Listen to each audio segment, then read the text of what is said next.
जय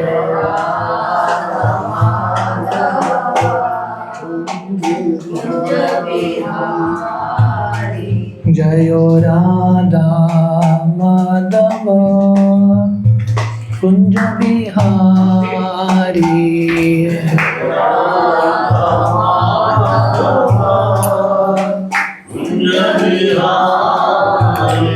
जय गोपी जन वल्लभ गिरिवरधारी।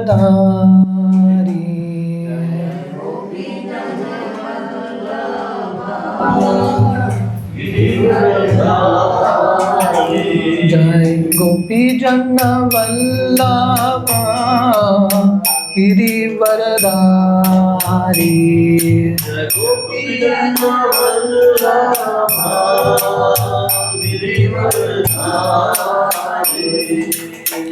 यशोदानंदन व्रज जनरंजन।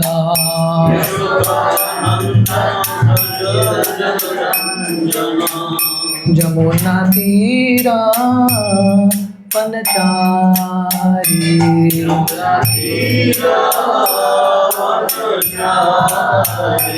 यमुना तीरा वनचारी।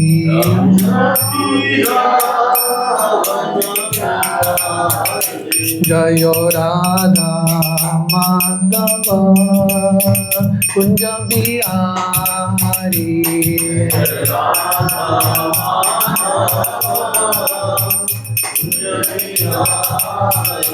जय गोपी जन वल्लभ गिरिवरधारी।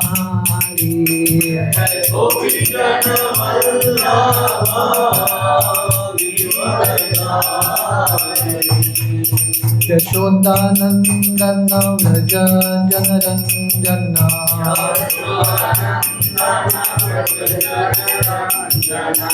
जमुना तीरा वनचारी।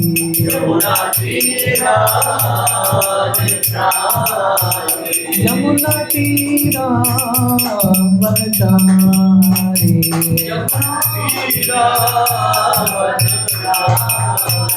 जय राधा माधव कुंज बिहारी।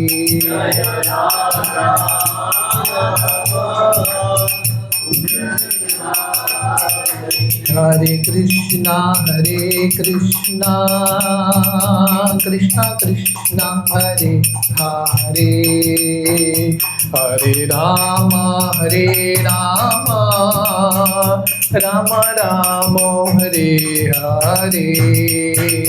हरे कृष्णा कृष्णा कृष्णा हरे हरे। हरे राम राम राम हरे हरे। हरे कृष्णा कृष्णा कृष्णा हरे हरे। हरे राम राम राम हरे हरे। हरे कृष्णा कृष्णा कृष्णा हरे हरे। हरे राम राम राम हरे हरे। जय राधा गोपीनाथ राधा गोपीनाथ राधे। जय राधा गोपीनाथ राधा गोपीनाथ राधे। जय राधे जय राधे जय राधे जय श्री राधे। जय राधे जय राधे जय राधे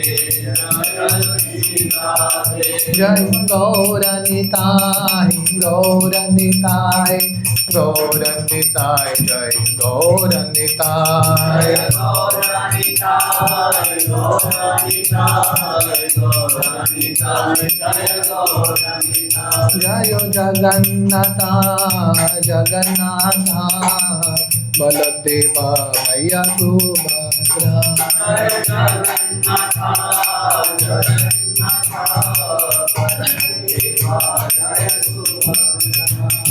जय प्रभुपाद प्रभुपाद प्रभुपाद जय जय प्रभुपाद जय जय प्रभुपाद प्रभुपाद निताय गौर हरि बोल हरि बोल हरि बोल निताय गौर हरि बोल निताय गौर हरि बोल हरि बोल हरि बोल हरिनाम संकीर्तन की जय।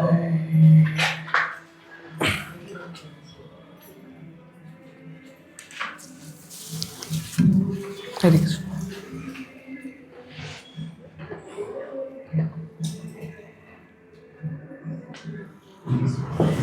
ओम नमो भगवते वासुदेवाय। ओम नमो भगवते वासुदेवाय। ओम नमो भगवते वासुदेवाय। ओम नमो भगवते वासुदेवाय।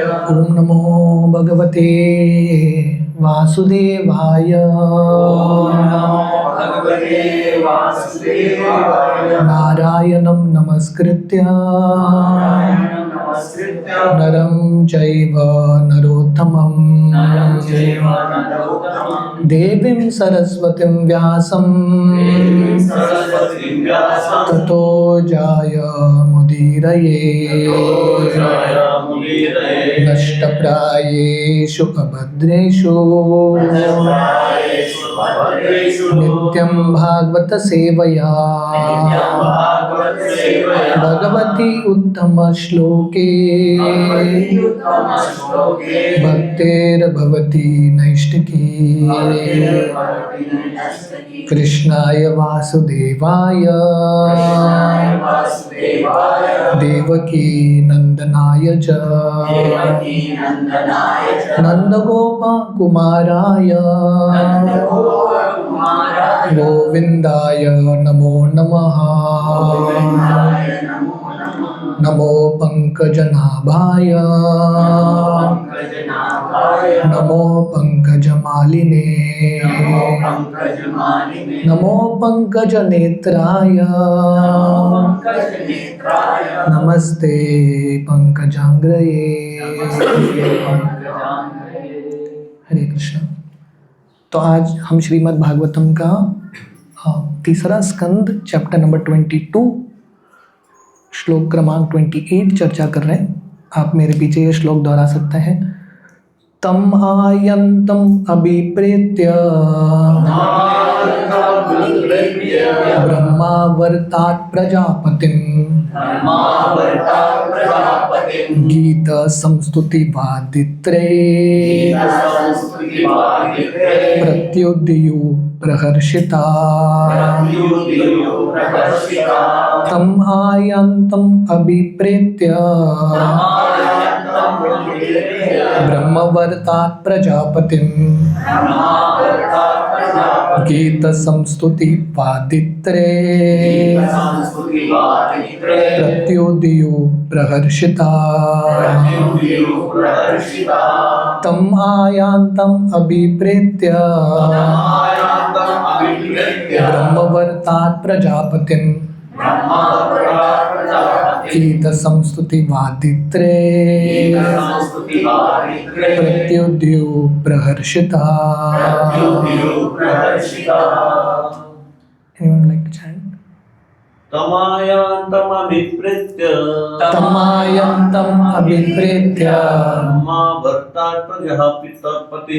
ब्रह्मावर्तात् प्रजापतिं गीत संस्तुति वादित्रे प्रत्युदयो प्रहर्षितः। तमायन्तम अभिप्रेत्य ब्रह्मावर्तात् प्रजापतिं गीत संस्तुति वादित्रे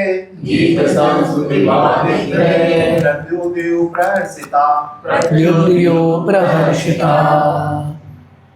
तमायन्तम् अभिप्रेत्य ब्रह्मावर्तात् प्रजापतिम् गीतसंस्तुतिवादित्रे प्रत्युदयो प्रहर्षिता। माता जी आप कोशिश करेंगे। तमायन्तम् अभिप्रेत्य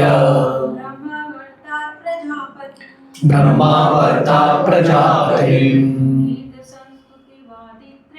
गीतसंस्तुतिवादित्रे प्रत्युदयो प्रहर्षिता। Okay. So, Prabhu, I have the English book with me. Shall I get Hindi also? Yeah, I mean, someone can read the Hindi word to word. Yes. Please.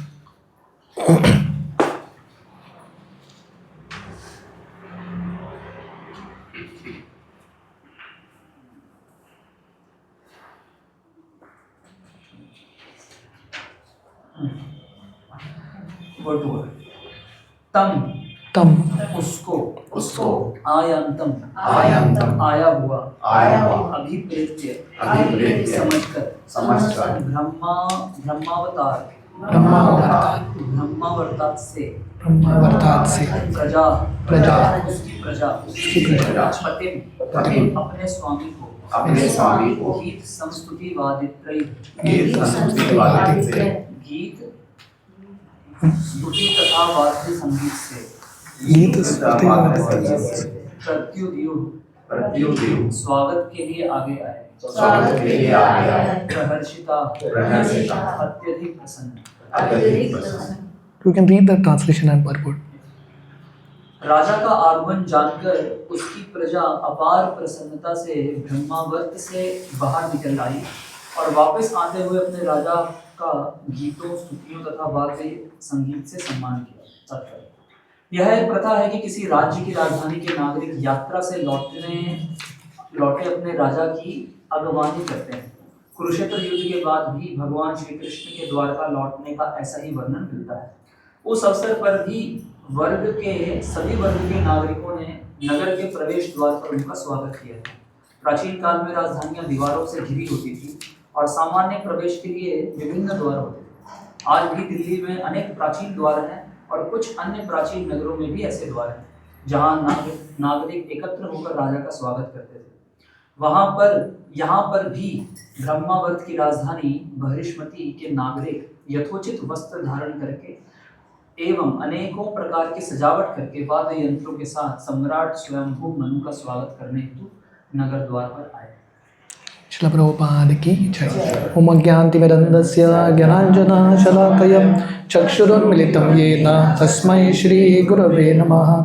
जय श्री कृष्ण चैतन्य प्रभु नित्यानंद श्री अद्वैत गदाधर श्रीवासादि गौर भक्त वृंदा। हरे कृष्णा कृष्णा कृष्णा हरे हरे, हरे राम राम राम हरे हरे। हरे कृष्णा। तो मैं ऋषिकेश के इस्कॉन सेंटर में ये आश्रम में पहली बार आया हूँ, तो यहाँ पे आके बहुत अच्छा लग रहा है। भक्तों का प्रेम का आदान प्रदान इतना सुंदर है और यहाँ पे हमारे राधा गोपीनाथ के बहुत सीनियर ब्रह्मचारी यहाँ पे उपस्थित हैं। मेरे पूजनीय सब devotees Madhvacharya Prabhu, Radha Kund Prabhu, Hare Krishna Prabhu. So I am very grateful. मैं बहुत आभारी हूँ कि सब भक्तों ने मुझे बहुत प्रेम से यहाँ पे आमंत्रित किया और भगवान के बारे में कुछ बोलने का अवसर दिया। So I am very very grateful. पिछले श्लोक के तात्पर्य में तो बेसिकली ये अध्याय है जहाँ पे कर्दम मुनि और देवहूति का विवाह हो रहा है। देवहूति के पिता कौन थे? स्वयंभू मनु। तो राजा की घर की लड़की है स्वयंभू मनु की, पर स्वयंभू मनु जाते हैं और कर्दम मुनि जो एक ऋषि हैं उनके साथ विवाह कराते हैं। तो ये प्रसंग आप लोग सुन ही रहे होंगे। पिछले श्लोक के तात्पर्य में प्रभुपाद ये शब्द लिखते हैं जो श्लोक में आता है, पश्यन आश्रम संपद। जब स्वयंभू मनु वापस आ रहे थे अपनी बेटी को देख के, कर्दम मुनि को, जब वो गुजर रहे थे वो देख रहे थे सरस्वती नदी के तट पे बहुत सारे आश्रम थे और यहाँ पे वर्णन आता है पश्यन आश्रम संपद। संपद का अर्थ है संपत्ति, वेल्थ। तो यहाँ पे वेल्थ क्या है? आश्रम, राइट। और प्रॉपर यहाँ पे लिखते हैं बड़े बड़े साधु संत स्काई स्क्रेपर बिल्डिंग्स में नहीं रहते, पर ये थोड़ा अलग सिस्टम है। ऋषिकेश थोड़ा स्काई स्क्रेपर बिल्डिंग की तरह है, पर द आइडिया इज साधु संत दिव्य आश्रम या प्रभुपाद के समय में भी हमारे अमेरिका में, न्यूयॉर्क में, मैनहट्टन में इस्कॉन का एक स्काई स्क्रेपर बिल्डिंग था बिफोर। पर पॉइंट प्रभुपाद यहाँ पे लिखते हैं कि साधु संत जो है सरल जिंदगी जीते हैं आश्रम में, पर वो आश्रम का भी एक सुंदरता है। मैं जब ये पढ़ रहा था, यहाँ पे वर्णन है नदी के दोनों तट पे बहुत सारे आश्रम थे और स्वयंभू मनु देख के बहुत प्रसन्न हो गए। तो मैं सोच रहा था ये ऋषिकेश के भागवतम के लिए परफेक्ट सेटिंग है। तो ऋषिकेश में आके मन इतना भर जाता है गंगा का दर्शन करके और गंगा के तट पे आश्रम देख के, यू आर सो सेटिस्फाइड। इससे बढ़िया जगह कहीं पे नहीं हो सकता। शंकराचार्य उनके गंगा स्तुति में वर्णन करते हैं, जो गंगा के तट पे रहते हैं साक्षात वैकुंठ में ही रहते हैं। तो आप सब लोग बहुत भाग्यशाली हो। हम कभी कभी आ पाते हैं यहाँ पे, but you are very fortunate. पर जब कुछ चीज़ बहुत आसानी से मिलता है, कभी कभी you take it for granted also. तो you are very fortunate. Bharat भूमि में हम जन्म लिए हैं, हम बहुत भाग्यशाली हैं कि हमको पवित्र नदी गंगा यमुना का दर्शन करने का अवसर मिल रहा है। और ऋषिकेश में तो गंगा इतनी सुंदर बहती है, सो ब्यूटीफुल। आप घंटों घंटों गंगा के तट में बैठ के जप कर सकते हैं। Very beautiful place to do bhajan. तो ये संपदा है, this is real wealth. Bharat का रियल संपत्ति है, असली संपत्ति है, आध्यात्मिक जो धन है, this is the real wealth. शिला प्रभुपाद जब पाश्चात्य देश में गए थे, प्रभुपाद लंदन पहुंचे थे और वहाँ के किसी रिपोर्टर ने शिला प्रभुपाद को पूछा था, आप लंदन क्यों आए हो, यूनाइटेड किंगडम? तो प्रभुपाद ने बहुत सुंदर उत्तर दिया। तो प्रभुपाद बोले, आप सब ब्रिटिश लोग, भारत में आप लोगों ने ऑलमोस्ट 500 साल हुकूमत किया है। जाते हुए आप सब लोग यहाँ का सब धन लेके गए, कोहिनूर डायमंड सब लूट के गए, पर भारत का असली धन अब भूल गए, वो है भगवद गीता। वो देने के लिए मैं आया हूँ। So the real wealth of the land of India is spiritual culture. और यहाँ पे हम देखते हैं स्वयंभू मनु, जो स्वयं इतने बड़े राजा हैं, साधु संतों का इतना सम्मान करते हैं। तो वो हम देख रहे थे यहाँ इसके पहले के श्लोकों में, जब वो आते हैं वापस कर्दम मुनि से अपने पुत्री को देख के, कर्दम मुनि का आज्ञा लेके वापस आते हैं। So this is the real culture of India. मैं कल थोड़े भक्तों के साथ बीटल्स के आश्रम में गया था। तो मैं थोड़ा बीमार था, थक गया था, काफ़ी चल के गया। वापस जब आ रहा था, मुझे फिर से जानकी सेतु क्रॉस करके आना था, तो मैं काफ़ी थक गया। तो प्रसाद लेने के लिए दूरी था, तो वहाँ मुझे एक छोटा सा केले का दुकान दिखा। तो मैं गया उसके पास, बोला बाबा जी एक केला दे दो। केला खा रहा था, मुझसे बात कर रहा था। तो जाते हुए मैं उसको पूछा कितना पैसा देना है? बोले नहीं पैसा देने की ज़रूरत नहीं है, आप आशीर्वाद दे दो, घर में सब ठीक रहे। साधु संतों का सेवा करना इंपॉर्टेंट है। तो मैं सोच रहा था this is the culture of India. You know, शायद उतने उसके पास उतना पैसा नहीं है, बट साधुओं के प्रति इतना सम्मान है। So that was the previous श्लोक। तो ये श्लोक में वर्णन आता है स्वयंभू मनु, टेक्स्ट 28। जब वो वापस आते हैं अपने नगरी में, उनके जितने भी प्रजा हैं, ब्रह्मवर्त के जितने भी प्रजा हैं, वो बाहर आते हैं और अलग अलग गीत से, वाद्य से, अलग अलग वैदिक मंत्रों के उच्चारण से, प्रार्थना से अपने राजा का स्वागत करते हैं। तो प्रभुपाद यहाँ पे लिखते हैं ये संस्कृति है। तो हमने पिछले श्लोक में हमने देखा आश्रम संपदा। आश्रम ये होना भी एक संपत्ति है, एक कल्चर है, एक संस्कृति है। और साथ साथ जब राजा आते हैं, प्रजा जाते हैं उनके स्वागत में, तो ये फोर्सिबल सिस्टम नहीं है, हृदय से आता है एक प्रेरणा। क्योंकि स्वयंभू मनु भी साधारण राजा नहीं है, एक राज्य ऋषि है, बहुत महान संत है। राज्य ऋषि का अर्थ है राजा का कार्य कर रहे, पर हृदय भाव उनका ऋषि की तरह है। इसलिए हमारे शास्त्रों में, वैदिक संस्कृति में राजा का भी लड़का गुरुकुल में जाता है शिक्षण प्राप्त करने के लिए, क्योंकि उसका जब गुरुकुल में ब्रह्मचारी का ट्रेनिंग मिलता है, बाद में उसको जब राजा का पदवी मिलता है, उसको गर्व नहीं आता, सेवा के भाव से अपना कार्य करता है। तो यहाँ पे हम देखते हैं राजा और प्रजा में इतना सुंदर प्रेम का आदान प्रदान। तो जैसा मैं बता रहा था, ये फोर्सेबल सिस्टम नहीं है, स्वाभाविक रूप से, क्योंकि स्वयंभू मनु इतने बढ़िया राजा थे, उन्होंने अपने प्रजा का इतना सेवा किया। राजा का कर्तव्य है प्रजा का ख्याल रखना, जैसे पिताश्री अपने बच्चे का ख्याल रखते हैं। तो राजा बनना एक बहुत बड़ा उत्तरदायित्व है। यू हैव अ रिस्पॉन्सिबिलिटी, इन सब लोगों का उद्धार करना, इन सब लोगों का ख्याल रखना। तो स्वयंभू मनु इतने बढ़िया राजा थे, लोग स्वाभाविक रूप से आते हैं उनका स्वागत करने के। प्रभुपाद इसके तात्पर्य बताते हैं, जब भगवान कृष्ण भी द्वारका से निकलते हैं और वापस द्वारका में आते हैं, भागवतम के पहले स्कंद में वर्णन आता है, यहाँ पे सिर्फ एक श्लोक से वर्णन है, पर भागवतम में एक पूरा अध्याय है कैसे भगवान कृष्ण का स्वागत होता है द्वारका में। तो प्रभुपाद यहाँ पे एक हिंट दे रहे हैं, द्वारका में पूरे द्वारका को सजाया जाता है फूलों से, केले के पत्ते से, घर के बाहर, हर द्वार के बाहर मटका रखा जाता है, कमंडलों पानी भरा हुआ, ब्यूटीफुल वे, इतने सुंदर तरीके, पूरे रास्ते का सफाई हो रहा है, इस प्रकार कृष्ण का स्वागत होता है। तो प्रभुपाद वहाँ पे लिखते हैं, वो जो अध्याय है जहाँ पे कृष्ण भगवान द्वारका में आते हैं, तो प्रभुपाद वहाँ पे एक चीज़ बताते हैं, वैदिक कल्चर में, वैदिक संस्कृति में किसी का स्वागत भी ड्राई नहीं होता, उसमें भी एक रस होता है। ड्राई का अर्थ है औपचारिकता आप सब करते हो, वो एक भाव है, पर जब व्यक्ति प्रेम से कुछ करता है, so that is the real nectar, वो संस्कृति का असली सार है। तो भक्ति में भी हम कृष्ण का स्वागत करते हैं, रोज सुबह मंगल आरती, दर्शन, अलग अलग कार्य करते हैं। तो ये कार्य करने का दो भाव है, एक तो सिर्फ औपचारिकता से करना, दूसरा प्रेम से करना, do it as a duty एक भाव है, दूसरा है प्रेम के साथ करना। हाँ, जब आप किसी व्यक्ति से प्रेम करते हो, नेचुरली आप उसके स्वागत के लिए तैयारी करते हो, you do all these arrangements. जब शिला प्रभुपाद हमारे इस्कॉन के फाउंडर आचार्य, जैसे यहाँ पे स्वयंभू मनु का स्वागत होता है, शिला प्रभुपाद जब भी अपने इस्कॉन के सेंटर्स में जाते थे, मंदिरों में, प्रभुपाद के सब भक्त आते थे प्रभुपाद के स्वागत में। शायद किसी भी ऐसा कोई भी व्यक्ति नहीं है जिनका इतना स्वागत हुआ है।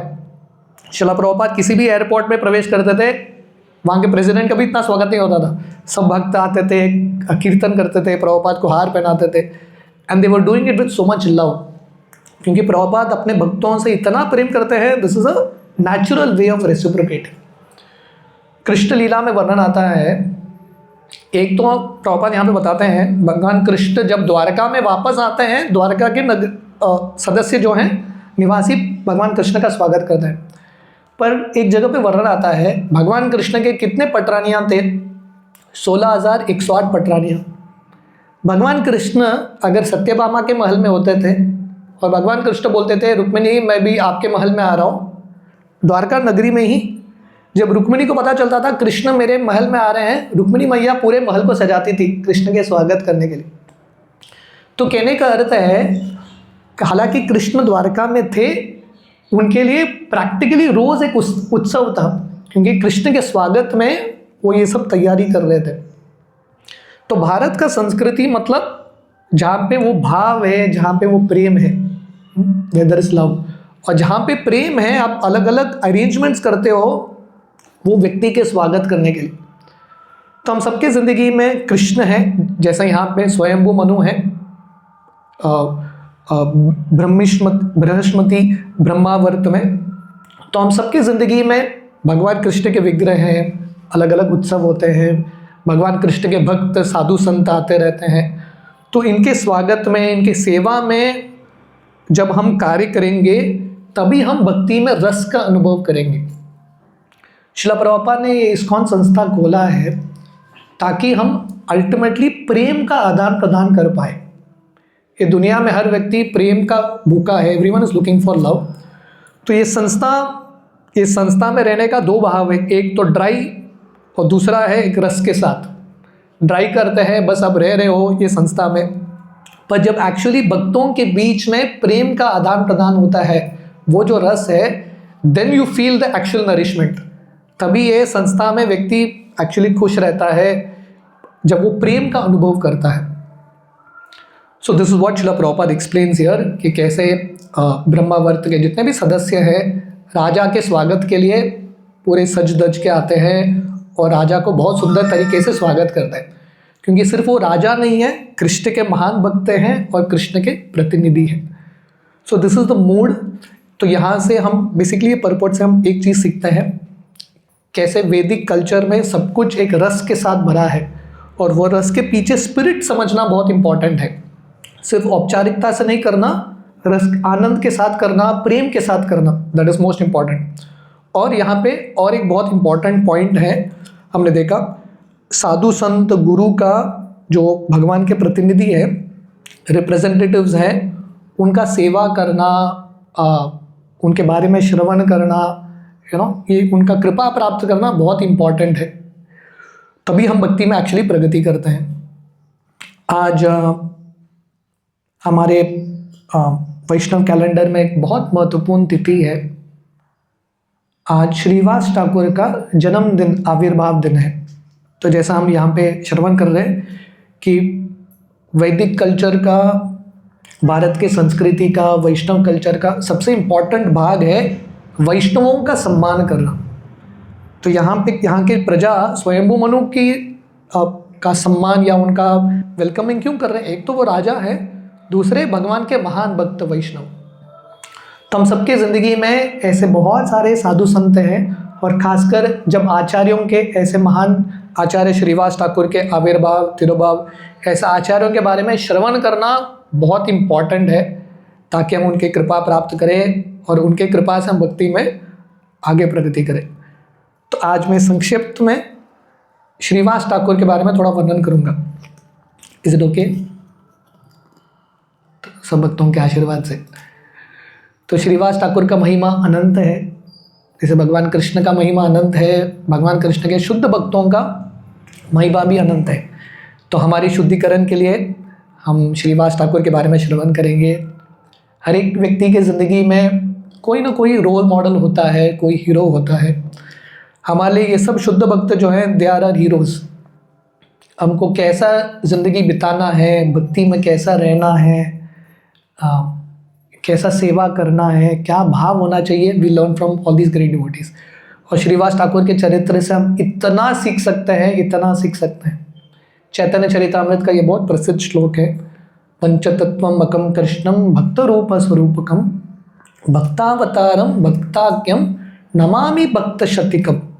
श्री चैतन्य महाप्रभु, वही कृष्ण भगवान कलयुग में महाप्रभु के रूप में आते हैं, और जब महाप्रभु आते हैं अपने पार्षदों के साथ आते हैं, खास करके 4 पार्षद जो पंचतत्व के पिक्चर में दिखते हैं, 5 पर्सनालिटीज, चैतन्य महाप्रभु और उनके 4 प्रमुख पार्षद, नित्यानंद प्रभु, अद्वैताचार्य, गदाधर पंडित और श्रीवास ठाकुर। श्रीवास ठाकुर शुद्ध भक्त को रिप्रेजेंट करते हैं। तो वर्णन आता है गौर गणोदेश दीपिका में, श्रीवास ठाकुर नारद मुनि के अवतार है। नारद मुनि का कार्य क्या है? नारद मुनि कहीं नौकरी को जाते हैं? नहीं जाते। नारद मुनि का एक ही कार्य है, सब जगह भ्रमण करके प्रचार करना। नारद मुनि बजाय वीणा राधिका रमन नामे। Narad Muni only duty is to go around and preach. तो नारद मुनि कौन है? जो भगवान कृष्ण के का गुणगान करते हैं, सब जगह जाके प्रचार करते हैं। हम भागवतम के बारे में चर्चा कर रहे हैं। भागवतम में प्रैक्टिकली हर एक अध्याय में, हर एक स्कंद में नारद मुनि का ही वर्णन है। हाँ, सबको नारद मुनि ही प्रचार किया है। तो वही नारद मुनि जिनके हृदय में भगवान कृष्ण के प्रचार के प्रति, संकीर्तन के प्रति इतना प्रेम है, वही नारद मुनि महाप्रभु की लीला में श्रीवास पंडित के रूप में आते हैं। और श्रीवास पंडित का घर श्रीवास आंगन मायापुर नवदीप में चैतन्य महाप्रभु के घर के बिल्कुल पास में है, वेरी वेरी क्लोज। सब भक्त गए होंगे यहाँ से। सो श्रीवास आंगन, तो वहाँ पे भी गंगा है, यहाँ पे भी गंगा है, वहाँ पे भी गंगा है। पर हमारे आचार्य बताते हैं गंगा सबसे ज़्यादा प्रसन्न मायापुर में होती है। ऋषिकेश में गंगा प्रसन्न है, पर Ganga is most happy in Mayapur, क्योंकि महाप्रभु का जन्म स्थान है। तो श्रीवास ठाकुर का घर जो है महाप्रभु के घर के बिल्कुल पास, और वर्णन आता है श्रीवास आंगन, श्रीवास ठाकुर का ये घर क्या है। श्रीवास आंगन, श्रीवास ठाकुर के ये घर में महाप्रभु का संकीर्तन आंदोलन की शुरुआत होती है। हम यहाँ पे ऋषिकेश के इस्कॉन सेंटर में बैठे हैं।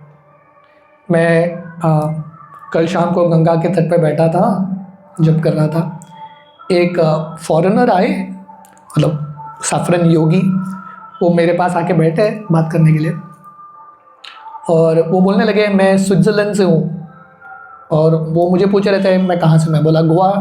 तो बोले इस्कॉन है क्या गोवा में? बोला हाँ इस्कॉन है। तो खुद से बोले कि ऐसा दुनिया में कौन सा भी जगह नहीं है जहाँ पे इस्कॉन नहीं है, स्विट्ज़रलैंड में भी है, एवरीवेयर अराउंड द वर्ल्ड, है कि नहीं। तो श्रील प्रभुपाद के असीम कृपा से, प्रयास से इस्कॉन का केंद्र दुनिया के हर कोने में है।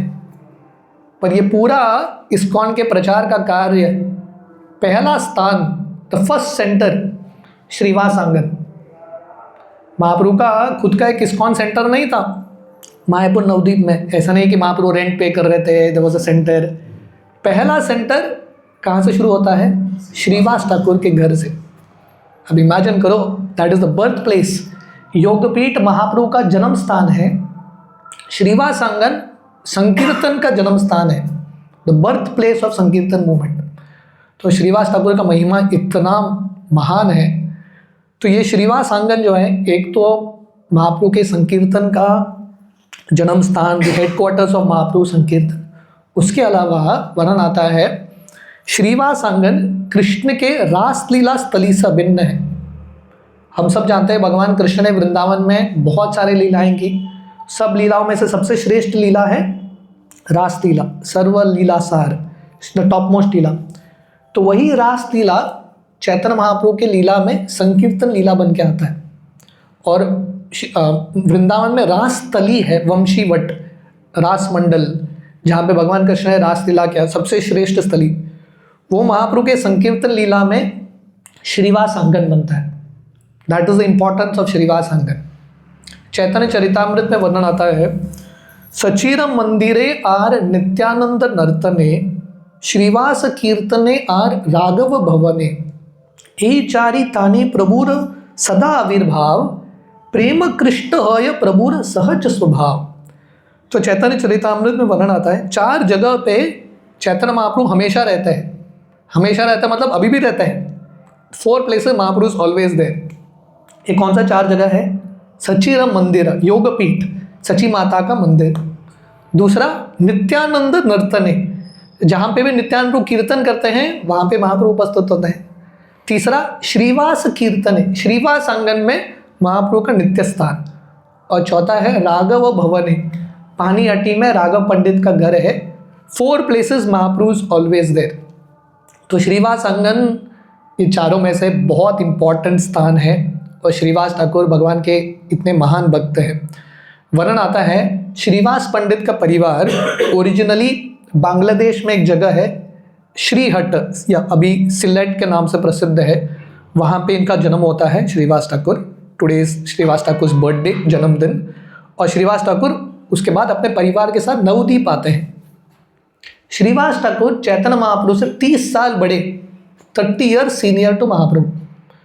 और महाप्रभु के प्राकट्य के लिए अद्वैताचार्य, श्रीवास ठाकुर, हरिदास ठाकुर, ये सब महाप्रभु से बहुत सीनियर थे।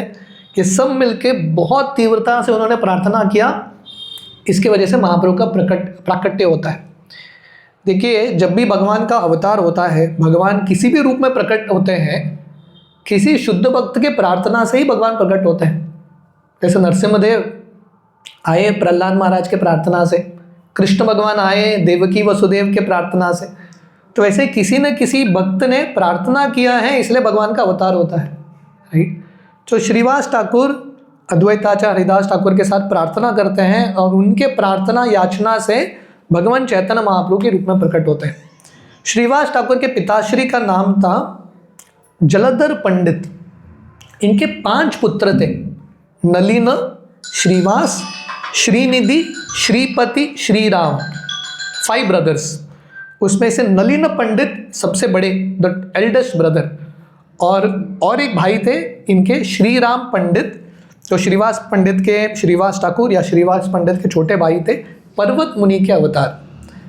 तो जैसा मैं बता रहा था, श्रीवास ठाकुर और उनके पूरा परिवार, उनका एक ही भाव था, उनका एक ही फोकस था, महाप्रभु का सेवा। चैतन्य चरितामृत में वर्णन आता है, चारी भाई स्ववंशे करे चैतन्यर सेवा, गौरचंद्र बिना नाही जानी देवी देवा। तो ये चारों भाई, पूरा परिवार भगवान के इतने महान भक्त थे, उनका पूरा जिंदगी महाप्रभु के सेवा के इर्द गिर्द घूमता था। वो किसी अन्य देवता का पूजा नहीं करते थे, ओनली वर्शिपिंग महाप्रभु। तो ये श्रीवास ठाकुर के जन्म के बारे में, उनके परिवार के बारे में मैं संक्षिप्त में श्रीवास ठाकुर के घर में जो महाप्रभु की लीलाएं होते हैं, श्रीवास ठाकुर का महिमा थोड़ा बहुत वर्णन करने का प्रयास करूंगा। चैतन्य चरितामृत में कृष्णदास कविराज गोस्वामी बताते हैं, श्रीवास आंगन में जितने लीलाएं हुए हैं, एक दिन में, पूरे साल में नहीं, एक दिन में इतने सारे लीलाएं हुए हैं श्रीवास आंगन में, ब्रह्मा जी भी वर्णन नहीं कर सकते। So many pastimes. तो हम तो छोटे से लोग हैं, we are very small, very insignificant, फिर भी हम प्रयास करेंगे। वर्णन आता है, जब श्री चैतन्य महाप्रभु लगभग 16-17 साल के थे, महाप्रभु नवद्वीप में एक बहुत बड़े संस्कृत के टीचर, व्याकरण के शिक्षक के रूप में प्रसिद्ध थे। पर 16-17 साल की उम्र में महाप्रभु के पिता श्री जगन्नाथ मिश्र, उनका देहांत होता है। तो उनके बड़े भाई ऑलरेडी संन्यास लेके चले गए थे घर के बाहर, अभी वो एक ही लड़के हैं। तो पिताश्री का जब देहांत होता है, उनके मन में भाव आया कि मुझे गया जाना चाहिए और वहाँ पे पिंड अर्पण करना चाहिए। तो श्री चैतन्य महाप्रभु गया जाते हैं और गया जाके भगवान विष्णु के चरण का दर्शन करते हैं और वहाँ पे ईश्वरपुरी का दर्शन करते हैं। और महाप्रभु बोलते हैं, गया यात्रा सफल होइला हमारा गया यात्रा सफल हो गया। क्यों? क्योंकि मैंने ईश्वरपुरी का दर्शन किया। महाप्रभु ये नहीं बोलते क्योंकि भगवान के चरण का दर्शन किया। तो यात्रा सफल कब होता है? जब हम भक्तों का दर्शन करते हैं। जैसे मेरा ऋषिकेश यात्रा सफल हो गया सब शुद्ध भक्तों का दर्शन करके। Vrindavan Ananda Prabhu and all the wonderful devotees here. तो महाप्रभु गया में ईश्वरपुरी से दीक्षा प्राप्त करते हैं। दीक्षा प्राप्त करके महाप्रभु इतने आनंद में थे, उनके हृदय में कृष्ण प्रेम इतना संचारित होता है। महाप्रभु एक्चुअली वृंदावन की ओर भाग रहे थे, पर आकाशवाणी होती है कि आप वृंदावन मत जाइए, आप नवद्वीप जाके संकीर्तन लीला शुरू कीजिए। तो महाप्रभु नवद्वीप आते हैं। नवद्वीप जब आते हैं महाप्रभु, जब आ रहे थे, मार्ग में एक जगह है कनई नटशाला, झारखंड में ये स्थान है। महाप्रभु एक वृक्ष के नीचे बैठ के जप कर रहे थे, साक्षात भगवान कृष्ण का दर्शन होता है। कृष्ण भगवान आते हैं और महाप्रभु को आलिंगन करके चले जाते हैं। तो आप इमेजिन करो, किसी ने कृष्ण को देखा, कृष्ण भगवान मिले, कृष्ण चले गए, व्यक्ति तो पागल ही हो जाएगा। महाप्रभु जब नवद्वीप आए, कोई भी उनको कंट्रोल नहीं कर पा रहा था। महाप्रभु इतने रो रहे थे कृष्ण के लिए। तो सब भक्तों को पता चल गया कि निमाई पंडित वैष्णव बन गया। सब भक्त प्रार्थना कर रहे थे, Shrivas Thakur, all the devotees. तो सब लोग इतने खुश थे। तो महाप्रभु शुक्लंबर ब्रह्मचारी, उनके एक भक्त थे, उनके घर में आते हैं और महाप्रभु बोलते हैं, आप सब वैष्णवों को बुलाना, मैं उनसे कुछ बात करना चाहता हूँ। तो सब वैष्णव वहाँ पे इकट्ठा होते हैं और महाप्रभु उनको बोलते हैं, देखो मैं गया था, ईश्वरपुरी से मिल के आया और उन्होंने मुझे महामंत्र दिया है। पता नहीं महामंत्र का जप करके मुझे इतना पागलपन हो रहा है, कृष्ण को प्राप्त करने का इतना तीव्र इच्छा है। और महाप्रभु बताते हैं, कनई नटशाला में मैंने कृष्ण को देखा, कृष्ण आए मेरे पास, आलिंगन करके चले गए, मैंने कृष्ण को खो लिया। महाप्रभु इतना रोते हैं सब भक्तों के सामने। और इस प्रकार महाप्रभु सब भक्तों के सामने अपना हृदय व्यक्त करते हैं। जब महाप्रभु वापस नवद्वीप आए थे, लोग समझ नहीं पा रहे थे कि क्या हो गया निमाई पंडित को। उनको लग रहा था पता नहीं कुछ तो शायद भूत सवार हुआ है, कुछ हुआ है, इस्कॉन का भूत है कि नहीं। तो लोगों को लग रहा था कि 1-2 दिन में उतरेगा, पर महाप्रभु का ये भूत उतर ही नहीं रहा था, है कि नहीं। कृष्ण के लिए इतने पागल थे। तो थोड़े लोग बोलने लगे, निमाई पंडित को भूत सवार हुआ है, उसको नारियल पानी पिलाना चाहिए, तभी ये नॉर्मल होगा। थोड़े लोग बोल रहे थे, नहीं, ये भूत इतना खतरनाक भूत है, इसके सर पे विष्णु का तेल का मालिश करना चाहिए। थोड़े लोग बोल रहे थे नहीं नहीं काम नहीं करेगा, ये इतना पागल है, उसको रस्सी से बांधना है। इस प्रकार नवद्वीप में चर्चा चल रहा था। तो महाप्रभु श्रीवास ठाकुर के पास जाते हैं, क्योंकि जैसे मैं बता रहा था उम्र में भी बहुत बड़े और भक्ति में भी सीनियर। महाप्रभु तो अभी अभी आए थे भक्ति में, श्रीवास ठाकुर बहुत पहले से भक्ति कर रहे हैं। तो महाप्रभु श्रीवास ठाकुर के पास जाते हैं और बोलते हैं मुझे आपसे काउंसलिंग लेना है, गाइडेंस चाहिए। महाप्रभु श्रीवास ठाकुर के पास जाए तो श्रीवास ठाकुर पूछते हैं क्या गाइडेंस चाहिए। तो महाप्रभु बोलते हैं सब लोग बोल रहे हैं कि मैं बहुत बीमार हूँ, मुझे बहुत बड़ा बीमारी हुआ है। तो श्रीवास ठाकुर पूछते हैं आपकी बीमारी के सिम्टम्स क्या हैं, हर बीमारी के लक्षण होते हैं। तो महाप्रभु बोलते हैं पता नहीं, मैं जब हरे कृष्ण महामंत्र का जप करता हूँ आंखों से अश्रु निकलता है, शरीर का कंपन होता है, बाल खड़े होते हैं, ये सब मेरे लक्षण हैं। श्रीवास ठाकुर बोलते हैं यस आपके पास बीमारी है और ये जो बीमारी है मुझे भी चाहिए। आपकी बीमारी का नाम है कृष्ण प्रेम। ब्रह्मा जी शिव जी भी तड़प रहे हैं बीमारी प्राप्त करने के लिए। और उस समय श्रीवास ठाकुर बोलते हैं देखो नवद्वीप के लोग आपके ये भाव को समझ नहीं पाएंगे, आपको कृष्ण प्रेम मिला है। क्योंकि इंग्लिश में कहावत है ना, it takes one to know one. किसी को पहचानने के लिए उसके पास, दूसरे व्यक्ति के पास कुछ तो उसका गुण होना चाहिए। तो श्रीवास ठाकुर बोलते हैं बाहर के लोग समझने वाले नहीं हैं, आज से आप मेरे घर में कीर्तन करना और मैं सिर्फ शुद्ध भक्तों को ही बुलाऊंगा। उस दिन से वॉलंटरली श्रीवास ठाकुर ने अपने घर का दरवाज़ा खोल दिया। और महाप्रभु का जब कीर्तन होता है, ऐसा नहीं कि सुबह 1 घंटा शाम को 1 घंटा, सुबह शाम 24 आवर्स कीर्तनीय सदा ही। तो श्रीवास ठाकुर का घर खुला था, literally it was the centre for devotees. भक्त आते थे जाते थे, श्रीवास ठाकुर का दिल इतना बड़ा है। तो श्रीवास ठाकुर के घर में उस दिन से महाप्रभु का कीर्तन शुरू होता है। और महाप्रभु इतने भाव से अलग अलग कृष्ण प्रेम के भाव का अनुभव करते हुए वहाँ पे कीर्तन करते हैं। तो ये श्रीवास ठाकुर के कीर्तन में बहुत सारी लीलाएं होती है। एक बहुत प्रसिद्ध लीला है, I share with you all few past times, समय की पाबंदी है। तो ऐसा जब कीर्तन चल रहा था, श्रीवास ठाकुर के एक लड़के थे, उनके घर में एक संतान थे जो गुजर जाते हैं, ही पासेस अवे। तो शाम के समय कीर्तन शुरू होता है, 2-3 घंटा कीर्तन चलता है। घर में लड़का मर गया श्रीवास ठाकुर का, और घर के सब स्त्रियां इतने रोते हैं। श्रीवास ठाकुर उनके पास जाते हैं और बोलते हैं रोना मत, आप लोग रोएंगे तो महाप्रभु का कीर्तन रुक जाएगा। मैं नहीं चाहता कि महाप्रभु के कीर्तन में कुछ बाधा आना चाहिए। तो ये स्त्रियां बंद करते हैं और श्रीवास ठाकुर बोलते हैं देखो आप लोग रोएंगे तो मैं गंगा में छलांग लगा के खुदकुशी कर लूँगा। तो ये बहुत बड़ा धमकी हो गया, लड़का भी चला गया, अभी पति भी चले गया तो बहुत बड़ा प्रॉब्लम होगा। तो अपने आप को कंट्रोल करके रखते हैं। और 2-3 घंटा कीर्तन चल रहा है। महाप्रभु पूछते हैं मुझे वो भाव का अनुभव नहीं हो रहा है, घर में कुछ अमंगलमय चीज़ हुआ है क्या? श्रीवास ठाकुर बहुत कॉन्फिडेंस के साथ बोलते हैं भगवान आपके होते हुए, भक्तों के होते हुए घर में कुछ अमंगलमय कार्य नहीं हुआ है, सब कुछ ऑस्पिशियस है, सब कुछ शुभ है। और कीर्तन चलता है।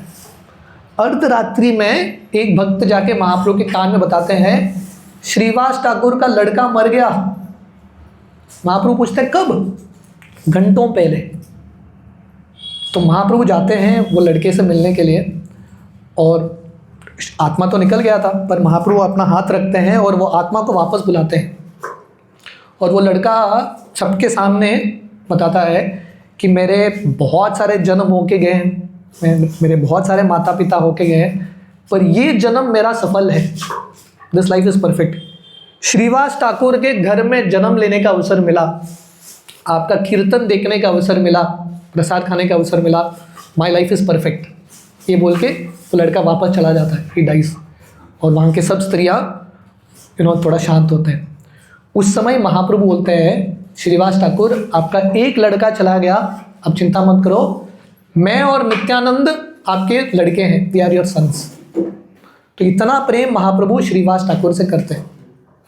तो यहाँ हम सीखते हैं, देखिए हम सबके ज़िंदगी में छोटा मोटा एक प्रॉब्लम आता है, पहला चीज़ माला रख देंगे, हरे कृष्णा हो गया।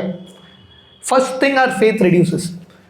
तो यहाँ पे आप इमेजिन कीजिए, श्रीवास ठाकुर के घर में महाप्रभु हैं साक्षात, महाप्रभु की उपस्थिति में उनका लड़का मर जाता है। श्रीवास ठाकुर के मन में ये प्रश्न नहीं उठता भगवान मेरे साथ क्यों। ये भागवतम में, चैतन्य चरितामृत में किसी भक्त ने नहीं पूछा वाई मी। ऑल डिवोटीज भगवान का जो प्लान है वो स्वीकार करने के लिए तैयार। तो श्रीवास ठाकुर हमको सिखा रहे हैं भक्ति में ये विश्वास होना बहुत इंपॉर्टेंट है।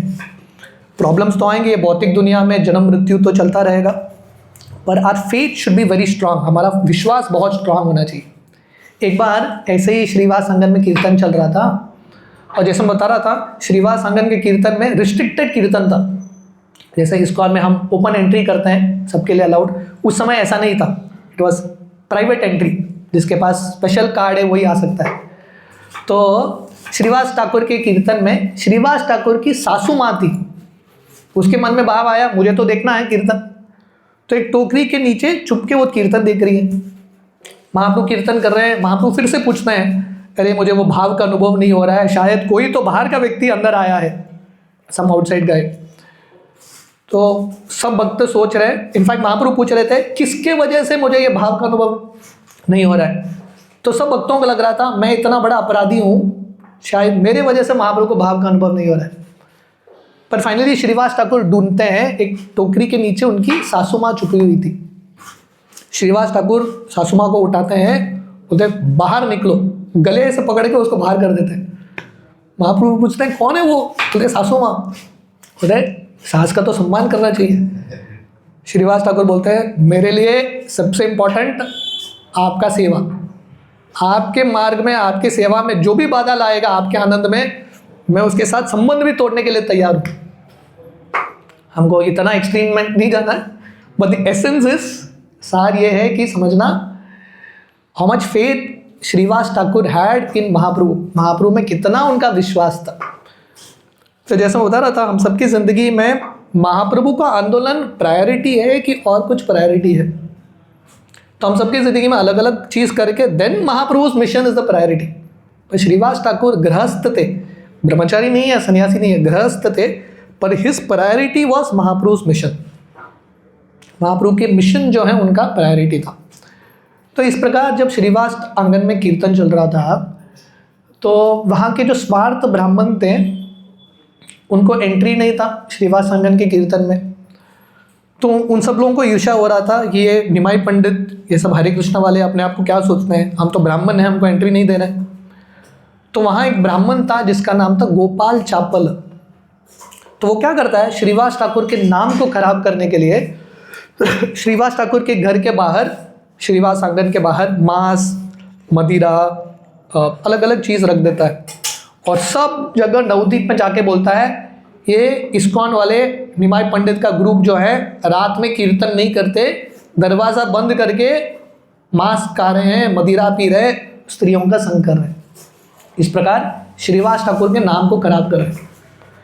पर श्रीवास ठाकुर इतने नम्र वैष्णव, सो हम्बल, कुछ बोलते नहीं है, अपने आप को प्रूव भी नहीं करते, जस्ट कंटिन्यूस भक्ति।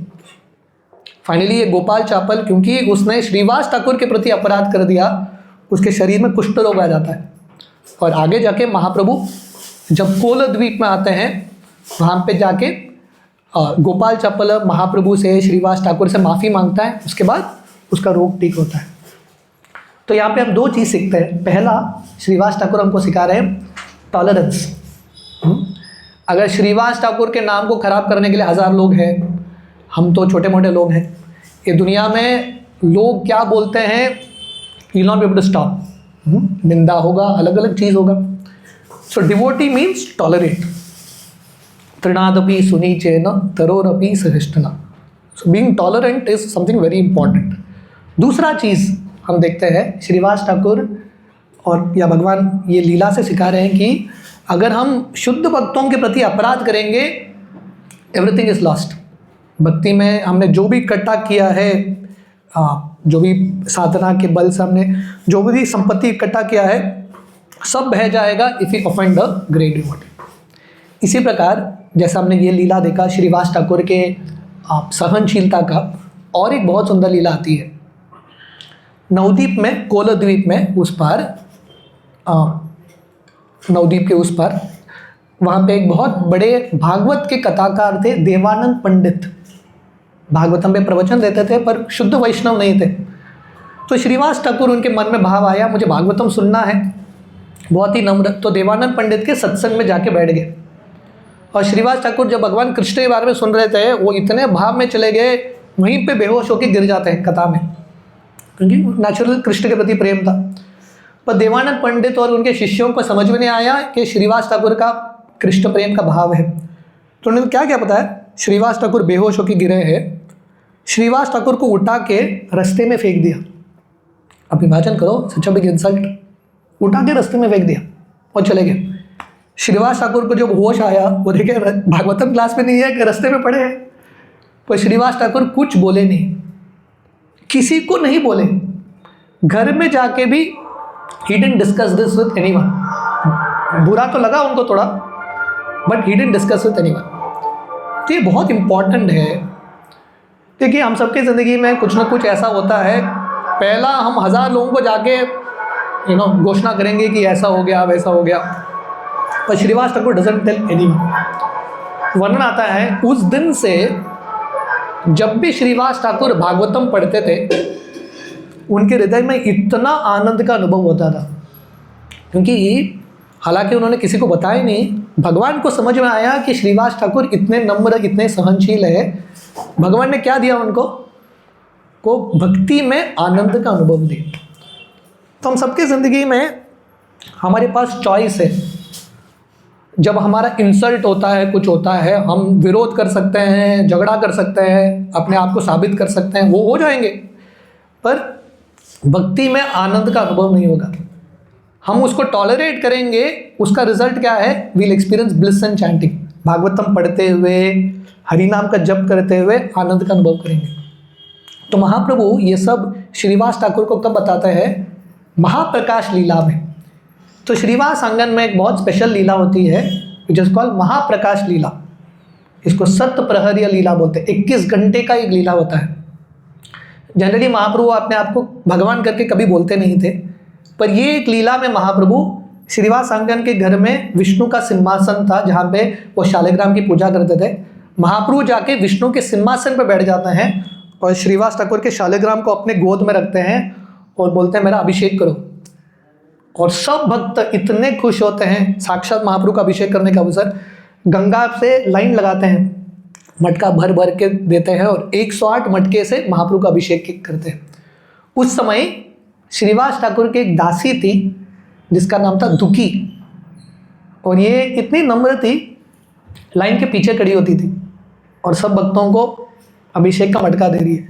जनरली अभिषेक होता है, सामने हम आना चाहते हैं, है कि नहीं, हमारा फोटो निकल रहा है कि नहीं, we want to be in front. पर दुखी पीछे खड़ी है, किसी को पता भी नहीं वो है, महाप्रभु को पता भी नहीं। अभी लास्ट में कोई खड़ा है, महाप्रभु को कैसे पता होगा, पर महाप्रभु भगवान है, किसको पहला देखते हैं, जो लास्ट में है। महाप्रभु उसको बुलाते हैं दुखी को और बोलते हैं आज से आपका नाम सुखी। क्यों? महाप्रभु ने एक्चुअली पर्सनली दीक्षा दिया, दुखी टू सुखी।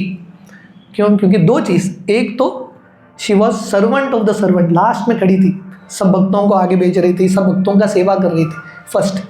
And second, because she was connected to Srivas Thakur.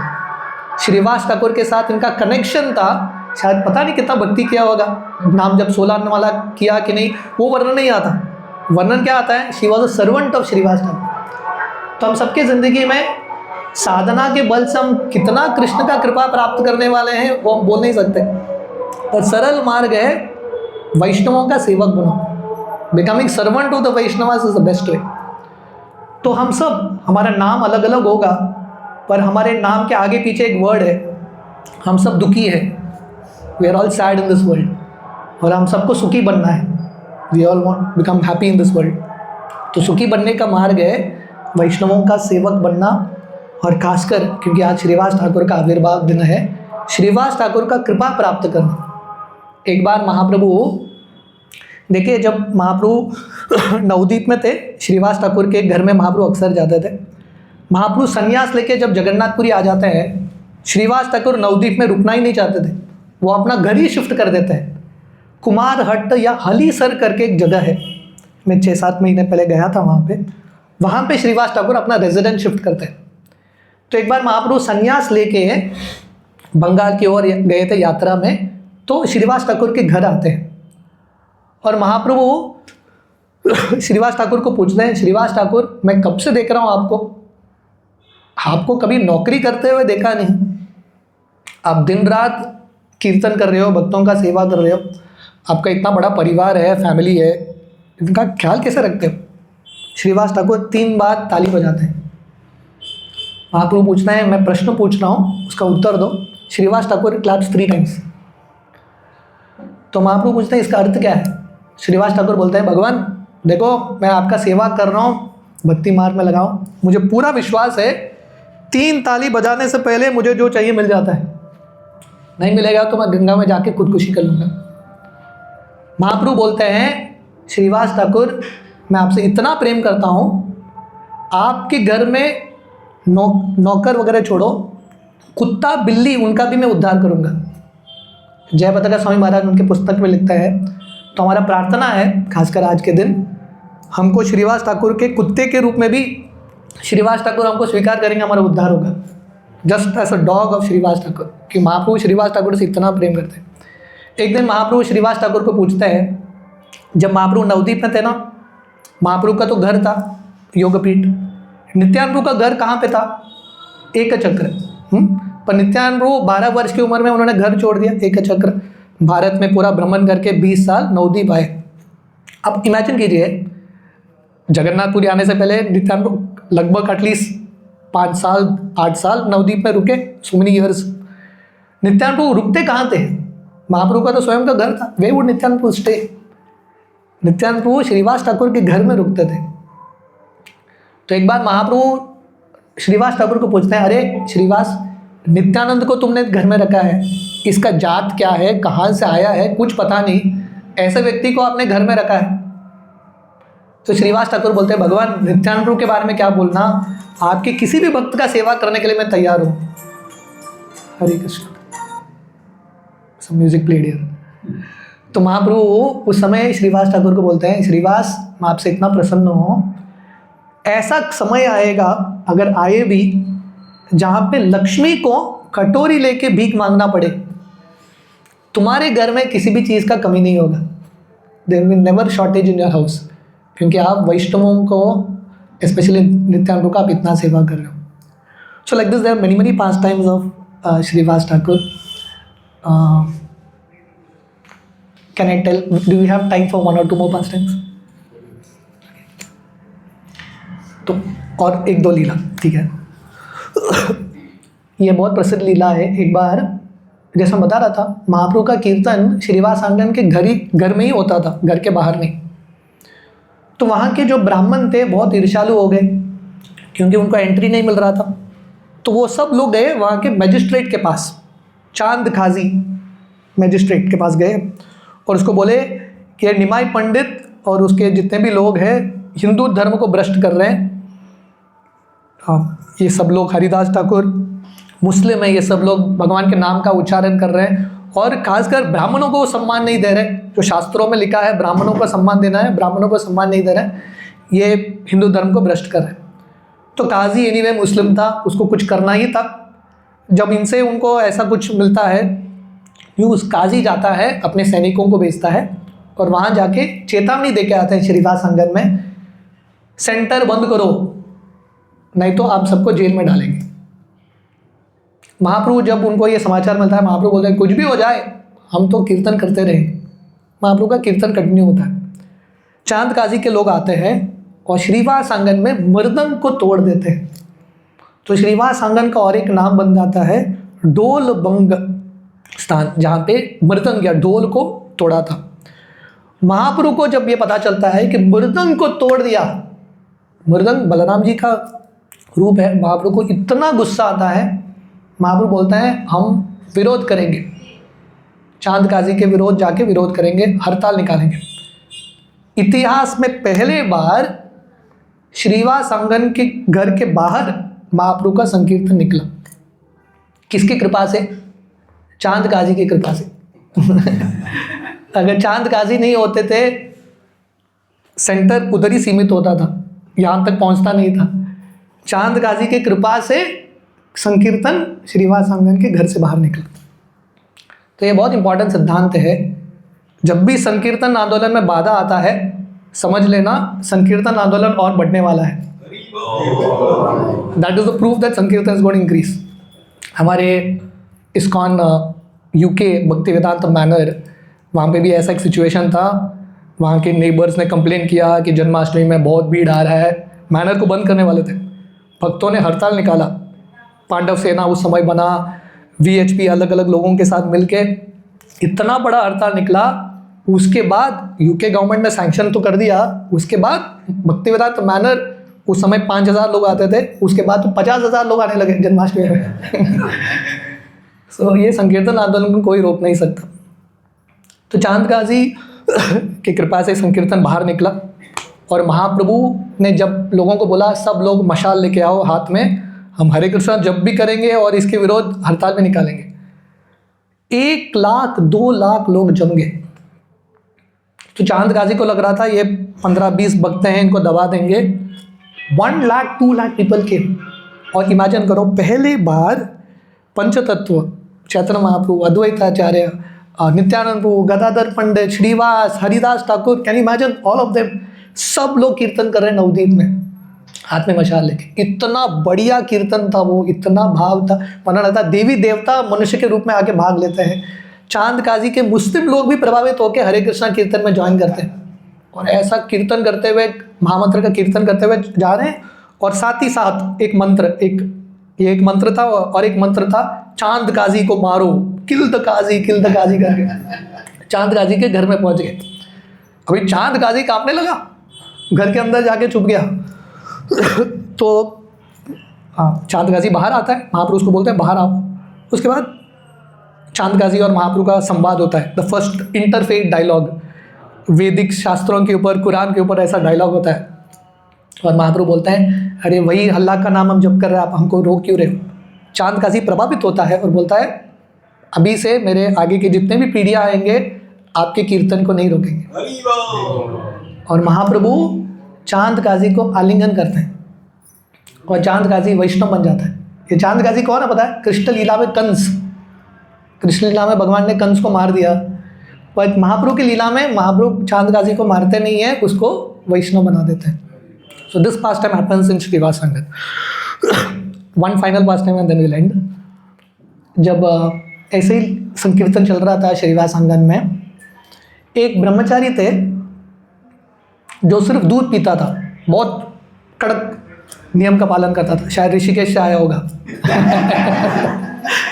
Rishikesh सब ऋषियों का स्थान है, खीर खाते हैं।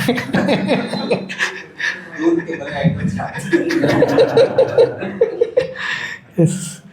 Rishikesh is all place of all rishis.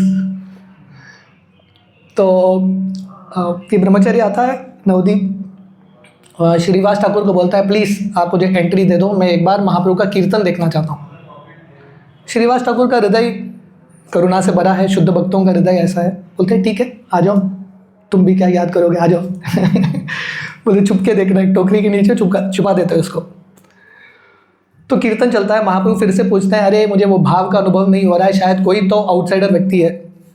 Shrivas Thakur बहुत बुद्धिमान, वो बोलते नहीं कोई है। श्रीवास ठाकुर बोलते हैं नास्तिक नहीं है कोई यहाँ पे, डायरेक्टली नहीं बोलते, नो एथिस्ट हियर। भगवान भी बुद्धिमान, भगवान से ज़्यादा बुद्धिमान हमारे भक्त हैं। तो कीर्तन चलता है, महाप्रभु फिर से पूछते हैं कोई तो है। श्रीवास ठाकुर बोलते हैं भगवान माफ़ करना, पर ये बहुत अच्छा ब्रह्मचारी है, नियमों का पालन करता है, बहुत कठोर वैराग्य का पालन करता है, इसलिए मुझे लगा मैं उसको एंट्री दे दिया। महाप्रभु ब्रह्मचारी को बुलाते हैं, वो बहुत डांटते हैं उसको, सबके सामने बहुत डांटते हैं। और महाप्रभु बोलते हैं क्या लगता है तुमको, वैराग्य से तुमको कृष्ण प्रेम प्राप्त होगा? नहीं। उद्धव गीता में भगवान कृष्ण उद्धव जी को बोलता है तपस्या से नहीं, सांख्य से नहीं, योग से नहीं, सिर्फ भक्ति से भगवान की प्राप्ति होती है। तो महाप्रभु ये बहुत इंपॉर्टेंट सिद्धांत सिखाते हैं, नॉट थ्रू वैराग्य, ये सबसे भगवान का कृपा प्राप्त नहीं होता। निकलो यहाँ से तुम, यू आर अनक्वालिफाइड। इसको लग रहा था I am qualified, Mahaprabhu says you are unqualified, get out. पर यहाँ पे टर्निंग पॉइंट होता है। ये व्यक्ति जब वो बाहर जाता है, अभी देखिए सबके सामने इसको इंसर्ट करके निकाला, और इसका गलती कुछ नहीं था, मतलब अच्छे इंटेंशन से आया था महाप्रभु का कीर्तन देखने के लिए, मतलब वेरी जेन्युइन इंटेंशन, पर महाप्रभु ने इतना डांट के उसको बाहर कर दिया। बट जब वो बाहर जा रहा था उसका मूड देखना, ये हमारे लिए सीखने का चीज़ है। जब वो बाहर जा रहा था वो सोच रहा था, एक्चुअली मुझे लग रहा था, मेरे मन में घमंड था, महाप्रभु बहुत कृपावश उन्होंने मेरे घमंड को कम किया। अभी मुझे समझ में आया है मेरे से कहीं ज़्यादा श्रेष्ठ ये भक्त है। मुझे लग रहा था मैं श्रेष्ठ हूँ, but this devotees are so glorious. वो जब जा रहा था वो सोच रहा था एटलीस्ट मुझे एक क्षण के लिए महाप्रभु का कीर्तन देखने का अवसर मिला, enough. I am very very happy, grateful. क्योंकि कंप्लेनिंग के भाव में नहीं था, वो ये भी सोच सकता था कि महाप्रभु अपने आप को क्या सोचते हैं, यू नो, मैं कहीं और संस्था में ज्वाइन कर लूँगा, so many things, but he went in a very grateful way, no complaints. Mahaprabhu सबके हृदय में है, महाप्रभु जान गए कि व्यक्ति के हृदय में कृतज्ञता है, महाप्रभु उसको वापस बुलाते हैं और महाप्रभु उसको बोलते हैं अभी you are qualified, now you are qualified, join the kirtan Srivas संघ। तो दो चीज़ हम देखते हैं, पहला कृतज्ञता, and again the same point, क्योंकि उसके हृदय में श्रीवास ठाकुर के हृदय में इसके लिए थोड़ा बहुत स्थान हुआ। देयरफॉर महाप्रभु गिव हिम मर्सी, यस्य प्रसादात् भगवत प्रसादो यस्य प्रसादात् न गति कुतोपि। तो हमारे लिए आज के दिन श्रीवास ठाकुर का कृपा प्राप्त करना बहुत इंपॉर्टेंट है। Only to the mercy of Srivas Thakur की कृपा से, सब शुद्ध भक्तों की कृपा से हम महाप्रभु का कृपा प्राप्त कर सकते हैं।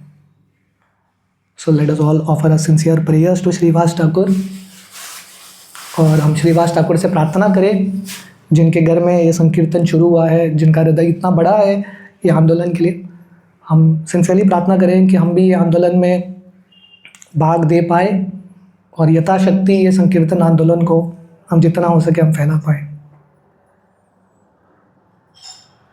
श्रीवास ठाकुर की जय। श्रीवास ठाकुर आविर्भाव दिन की जय। इस्कॉन ऋषिकेश भक्तों की जय। और डिवोटीज आप सब लोग मुझे आशीर्वाद देना, खासकर Madhvacharya Prabhu, all the wonderful devotees यार। Hare Krishna. Thank you very much. Srila Prabhupada की जय।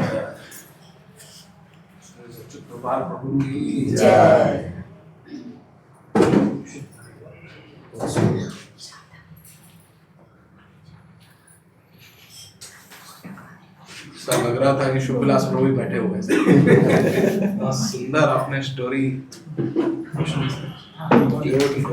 क्वेश्चन यस जी, मुझे वो कॉन्सेप्ट प्रोटेक्ट वाला कि हाँ हमें सहना चाहिए एक्चुअली कोई भी सिचुएशन हो, मतलब सामने से कुछ भी और टॉलरेट करना चाहिए। तो देन अगर मेरा क्वेश्चन ये है कि हम सहते हैं तो सामने वाले को लगता है कि यू नो दबाते हैं, और अगर हम कुछ नहीं बोलते हैं तो उसको कैसे देखना। तो प्रभु जी का प्रश्न है, आई कैन ऑन दिस। हरे कृष्ण। तो प्रभु जी का प्रश्न है, आप बोल रहे हो तो टॉलरेट करो, पर हम टॉलरेट करते रहते हैं तो लोग हमको बहुत दबाते हैं लोग एक एडवांटेज लेने लगता है। तो क्या भक्तों के सामने तो एटलीस्ट टॉलरेंस होना चाहिए। In the outside world you have to be little smart also, थोड़ा बुद्धिमता। आप लोग ये कहानी जानते हैं, प्रभुपाद अक्सर बताते थे। एक बार नारद मुनि ने एक सर्प को वैष्णव बनाया। आप ये कहानी जानते हैं? नहीं। नारद मुनि ने प्रचार करके एक स्नेक को, विषैली सर्प को वैष्णव बना दिया। तो सर्प वैष्णव बन गया, गले में कंठी डाल दिया, तिलक डाल दिया। तो सबको पता चल गया ये वैष्णव है, कुछ करेगा नहीं, डसने वाला नहीं है। नारद मुनि बोले किसी को कष्ट मत पहुंचाना। तो या तो सब लोग ये सर्प के ऊपर पत्थर फेंकने लगे और बहुत कुछ करने लगे, क्योंकि पता चल गया अभी इस्कॉन ज्वाइन कर दिया, कुछ करेगा नहीं तो एडवांटेज लेने लगे।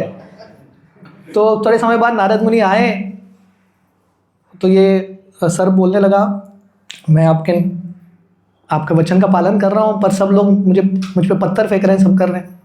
तो नारद मुनि बोलने लगे, मैंने बोला काटो मत पर फन दिखाओ, don't bite but show your fangs. तो दुनिया के लोगों के सामने दैट इज़ द प्रिंसिपल कि डसना नहीं है, पर अपने आप को बचाना है. Self protection is important.